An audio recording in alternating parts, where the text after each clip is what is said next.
जिंदाबाद जिंदाबाद जिंदाबाद इनकलाब जिंदाबाद जिंदाबाद जिंदाबाद रजना बेगम जिंदाबाद जिंदाबाद जिंदाबाद रजना बेगम जिंदाबाद जिंदाबाद जिंदाबाद असगर वाली जिंदाबाद जिंदाबाद जिंदाबाद असगर वाली जिंदाबाद जिंदाबाद जिंदाबाद रजना तुम्हें आगे बढ़ो साथ है रजना तुम्हें आगे बढ़ो हम तुम्हारा साथ है वोट दिबेन किसे वोट दिबेन किसे রেপুলে এবার চলছে চলছে চলছে রেপুলে এবার চলছে চলছে চলছে সব গরিব নেতা তোমার জানাই শুভেচ্ছা স্বাগতম থানার অন্তর্গত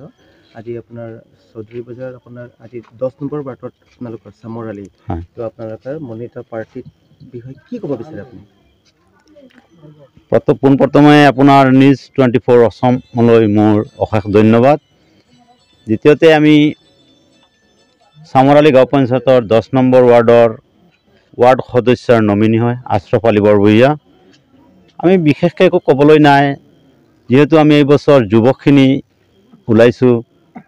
মানে কিছুমান আমাৰ ইয়াত দুৰ্নীতি হৈছে যোৱা কেইবা বছৰ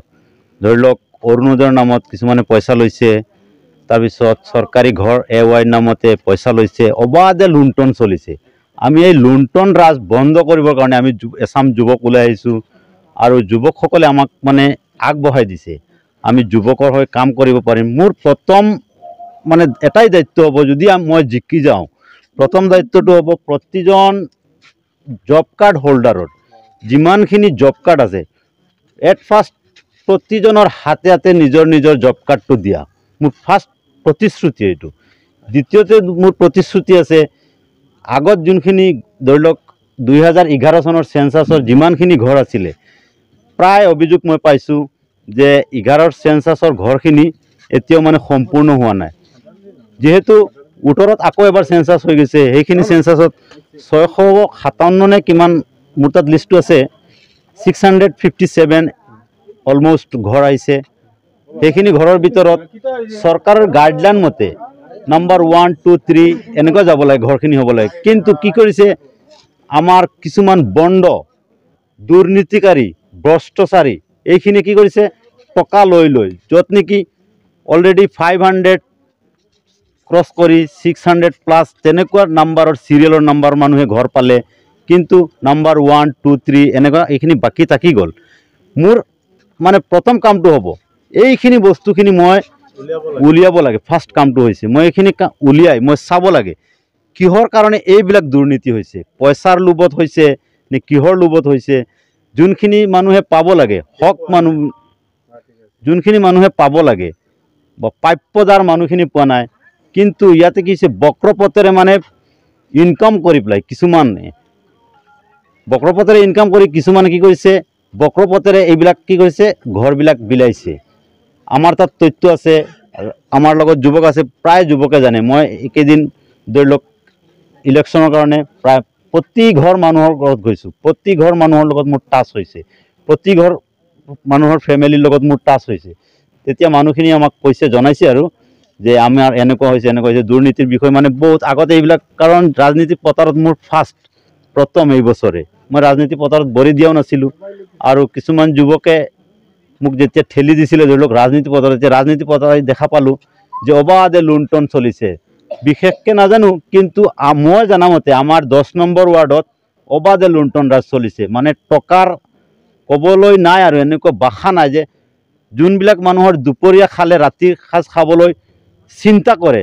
যে দুপৰীয়া অলপ কম খালে ৰাতিটো এইখিনি বাচিলে ৰাতি খাব পাৰিম সেইবিলাক মানুহৰ পৰা 10,000 15,000 লৈছে আমি প্ৰথমতে যদি জিকি যাওঁ ওপৰৱালাৰ ভৰসাত যদি মই জিকি যাওঁ প্ৰথমতে এইখিনি মানুহক কেনেকুৱা শাস্তি দিব লাগে কি পৰ্যায়ে শাস্তি দিব লাগে এইখিনি মই প্ৰথম মোৰ কাম হৈছে এইটো আৰু যুৱকসকলক লগত লৈ মই ৰাইজক লগত লৈ এইখিনি প্ৰথম কাম কৰিম আৰু দ্বিতীয়টো হৈছে যদি ৰাইজে মোক জিকাই দিয়ে আশা ভৰসাটো মই ৰাইজৰ ওপৰত আৰু ৰাইজে সম্পূৰ্ণ মোক আশ্বাস দিছে যে তোমাক মই জিকাই দিম আৰু তুমি আমাৰ কামখিনি কৰি যাবা নেক্সট কামটো হ'ব মই জিকি গ'লে আজিৰ পৰা জিকাৰ পৰা মানে 1 টকাৰ দুৰ্নীতি কোনো বেটাই কৰিব নোৱাৰে কোনো মাইকেলালে কৰিব নোৱাৰে এইটো মোৰ চ্যালেঞ্জ বুঝি নেকি এটা চলিত সরকার বিজেপি এটা আপনার বিজেপি সরকার হরা স্লোগান এটা মারে সবকা সাথ সবকা বিকাশ তো সেইটো আপোনালোকৰ 10 নম্বৰ ৱাৰ্ডত কিমান পৰিপূৰ্ণ হৈছে বুলি আপুনি ভাবে? নাই এইটো বিজেপি চৰকাৰে মাৰে যে সবকা সাথ সবকা বিকাশ। ইয়াতে হয় কি সবকা সাথ খুদ কা বিকাশ, বুজিছে নেকি? ইয়াতে কি কৰে আমাৰ যোনবিলাক নেতা আছে সিহঁতে কি কৰে কোৱাটো কয় সবকা সাথ, কিন্তু বিকাশ কৰে নিজৰ যোনে মেম্বাৰ হৈছে আমাৰ ইয়াতে পঞ্চায়তত মানে ৱাৰ্ড মেম্বাৰ যোনে হৈছে সি কি কৰিছে প্ৰথমতে এট ফাৰ্ষ্ট সি কি কৰিছে তাৰ পৰিয়ালৰখিনিকে দিছে। প্ৰথমতে আপুনি চাব পাৰে যোন মেম্বাৰ হৈছে তাৰ পৰিয়ালৰ খুৰা ভতিজা খুৰী মামা মামী চবেই পাইছে। কিছুমানে কি কৰিছে এতিয়ালৈকে মেম্বাৰো হোৱা নাই। চৰকাৰে মাজত ঘোষণা কৰিছিলে অৰুণোদয় দিম বুলি, প্ৰতিজন হিতাধিকাৰীয়ে অৰুণোদয় পাব, ৰেচন কাৰ্ড হিতাধিকাৰী অৰুণোদয় পাব। কিন্তু কি কৰিছে সিহঁতি কৰবাৰ পৰা প্ৰিণ্টিং আউট কৰি পেলাই ঘৰে ঘৰে গৈ পেলাই ফৰ্মখিনি বিলাইছে। আজিকালি নেটত পোৱা যায় এইবিলাক অৰুণোদয় ফৰ্ম, নেটৰ পৰা ডাউনলোড কৰি ঘৰে ঘৰে গৈ বিলাইছে। বিলাই পেলাই কি কৰিছে 200 টকা লৈছে, লিখাৰ নামত 100 টকা লৈছে, অৰুণোদয়ৰ নামত 1000 টকা লৈছে, টোটেল 1214 1500 টকা লৈছে। আমি তাৰপিছত কিছুমান আমি সজাগ মানুহ সচেতন মানুহ আমি জানা শুনা মানুহ আমি কিছুমানক কৈছোঁ এইবিলাক পইচা নিদিব, কাৰণ সিহঁতি এইবিলাক লুণ্ঠন কৰি আছে। এতিয়া মানুহখিনিয়ে গম পাইছে যে সিহঁতি মেম্বাৰ হোৱাৰ আগত যদি এনেকুৱা কাম কৰিছে আৰু মেম্বাৰ হ'লে কি নাজানো কৰিব। গতিকে ৰাইজেও গম পাইছে, ৰাইজে আশ্বাস দিছে যে এই বছৰ আমি পৰিৱৰ্তন বিচাৰিছোঁ, আমি পৰিৱৰ্তন কৰিম, পৰিৱৰ্তন হ'বই লাগিব। আপোনাৰ লগত এতিয়া প্ৰতিদ্বন্দ্বী হিচাপত কেইজন আছে আপোনালোকৰ ৱাৰ্ডত? আমাৰ লগত প্ৰতিদ্বন্দ্বী হিচাপত 5 জন আছে টোটেল। কিন্তু মই ভাবোঁ আমাৰ যুৱকসকলৰ লগত কোনো এজনো ইয়াতে মানে কি ক'ম মানে কম্পিটিশ্যনতে নাহে বুলি ভাবোঁ, মোৰ ধাৰণা। এতিয়া শেষত আপুনি চামৰালীবাসীক কি ক'ব বিচাৰে? মই লাষ্টত চামৰালীবাসীক ক'ব বিচাৰোঁ, চামৰালীৰ যুৱকসকলক ক'ব বিচাৰোঁ, চামৰালীৰ মই মুৰব্বীসকলক ক'ব বিচাৰোঁ,